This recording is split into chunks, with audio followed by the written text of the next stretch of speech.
నమస్తే, welcome to సర్కార్ TV. నేను మీ మధు. గత 2 వారాలుగా కార్మికుల సమ్మె కారణంగా సినిమా షూటింగ్లు నిలిచిపోయిన నేపథ్యంలో తాజా పరిణామాలు చోటు చేసుకున్నాయి. ఆదివారం చిన్న నిర్మాతలతో భేటీ అయిన మెగాస్టార్ చిరంజీవి సోమవారం ఎంప్లాయీస్ ఫెడరేషన్ సభ్యులతో సమావేశమయ్యారు. 24 క్రాఫ్ట్ నుంచి 72 మంది సభ్యులు హాజరైన ఈ సమావేశంలో కార్మికుల సమస్యలను చిరంజీవి శ్రద్ధగా విన్నారని ఫెడరేషన్ అధ్యక్షుడు వల్లభనేని అనిల్ తెలిపారు. ఇటు నిర్మాతలు అటు కార్మికుల సమస్య పరిష్కరించడానికి చిరంజీవి వైపే చూస్తున్నారు అందరూ. ఇక తెలుగు సినీ పరిశ్రమలో గత 15 రోజులుగా కార్మికులు బంద్ కొనసాగుతున్న సంగతి అందరికీ తెలిసిందే. దీంతో సినిమా షూటింగ్లన్నీ ఎక్కడికక్కడ నిలిచిపోయాయి. తమ డిమాండ్ నెరవేర్చాలని కార్మికులు షరతులకు అంగీకరిస్తే ఆమోదిస్తామని నిర్మాతలు మొండిపట్టు పట్టడంతో సమస్య పరిష్కారం అయ్యేలా కనిపించడం లేదు. అయితే ఈ సందర్భంలోనే దాసరి నారాయణరావు లాంటి పెద్ద ఉంటే ఇండస్ట్రీలో ఇలాంటి పరిస్థితులు వచ్చేవి కాదని చాలా మంది అభిప్రాయపడుతున్నారు.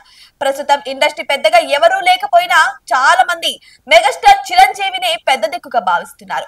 ఈ నేపథ్యంలోనే బంధు అంశం ప్రస్తుతం ఆయన కోర్టులోకి వెళ్లి చేరింది. అయితే ఇండస్ట్రీలో జరుగుతున్న తాజా పరిణామాలపై చర్చించేందుకు చిన్న నిర్మాతలు ఆదివారం చిరంజీవితో భేటీ అయినట్టు తెలుస్తోంది.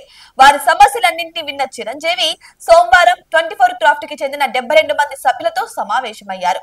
సుమారు 2 గంటల పాటు జరిగిన చర్చల్లో చిరంజీవి ఒక సెలబ్రిటీ, సీనియర్ అన్నట్టుగా కాకుండా ఓ సినీ కార్మికుడిగా వారి సమస్యలన్నీ వింటూ వచ్చారు.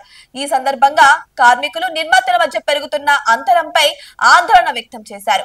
అయితే ఈ సందర్భంగా వర్కర్స్ ఫెడరేషన్ అధ్యక్షుడు వల్లభనేని అనిల్ మాట్లాడుతూ 15 రోజులుగా వేతనాలు పెంచాలంటూ సమ్మె చేస్తున్నామని, చిరంజీవి తమను పిలిచి ఈ విషయంపై మాట్లాడి తమ సాధక బాధలన్నింటినీ అడిగి తెలుసుకున్నారని తెలిపారు. కొందరు నిర్మాతలు సమస్యలు వినకుండానే తమపై అకారణంగా నిందలు వేస్తున్నారని ఆవేదన వ్యక్తం చేశారు. తమతో పాటు నిర్మాతలు కూడా బాగుండాలని కోరుకుంటున్నామని, వాళ్ళు పెట్టిన వర్కింగ్ కండిషన్స్ లో 2 తీవ్ర అభ్యంతరంగా ఉండడంతోనే వ్యతిరేకిస్తున్నామని కూడా వారు చెప్పుకొచ్చారు. తమ పరిస్థితి గురించి చిరంజీవికి అన్ని వివరించామని చెప్పారు అనిల్. ఇక రెండో ఆదివారంతో పాటు ప్రభుత్వం ప్రకటించిన సెలవుల్లో పనికి మాత్రమే డబుల్ కాల్ షీట్లు ఇస్తామనడం, ఇక మిగతా ఆదివారాల్లో సింగిల్ కాల్ షీట్లు మాత్రమే ఇస్తామనడం దారుణమని వల్లభనేని అనిల్ అన్నారు. ఈ విషయాన్ని చిరంజీవి దృష్టికి తీసుకెళ్లమని, ఇక తమ బాధలన్నీ విని ఆయన సానుకూలంగా స్పందించాలని తెలిపారు. ఇక తమకు ఎలాంటి ఇబ్బందులు ఎదురైనా నిర్మోహమాటంగా తమ దగ్గరికి రావచ్చని ఆయన భరోసా ఇచ్చారట. చర్చలకు ఫిలిం ఛాంబర్ నుంచి పిలుపు వచ్చింది కనుక ప్రస్తుతానికి నిరసన కార్యక్రమం ఆపివేస్తున్నామని, వేతనాల విషయంలో సానుకూల ప్రకటన వస్తుందని అనిల్ ఆశిస్తున్నట్టు తెలుస్తోంది.